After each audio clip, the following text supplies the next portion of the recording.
Мир искусства на природе и из природных материалов. Берег Камы сегодня превратился в галерею под открытым небом. Пройти мимо трехметровых фигур и не сделать фото невозможно. Галаудиновы приехали в Казань с Ямала на все лето. Уже посетили Сабантуй, праздник Ивана Купала и многие другие. У них 6 детей, ждут 7-го. Мы все скульптуры все прошли, нам нужны эти фотографии. Это мы всю зиму наслаждаемся просмотром фотографий, воспоминаниями о лете, о празднике. Красивые, разные, сделанные из деревьев.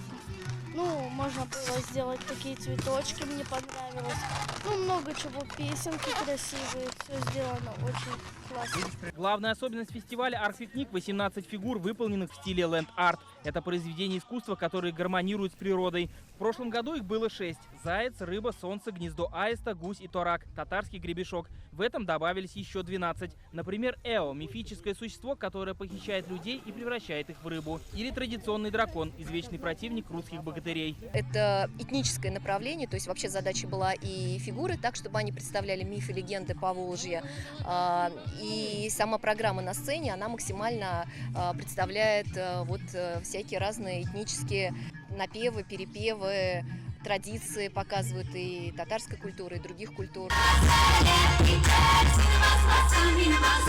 Для гостей фестиваля мастер-классы, мультиэтническая кухня и фольклорная музыка. В прошлом году его посетили 1500 человек. В этом гостей в 2 раза больше.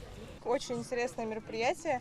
Всегда везет с погодой и с интересными выступлениями. Вот в прошлом году не смогла сделать себе венок, в этом году приехала пораньше, чтобы успеть. Инструменты, на которых мы сегодня играли, это вот турецкий саз, каска-баглама, если на турецком правильно говорить.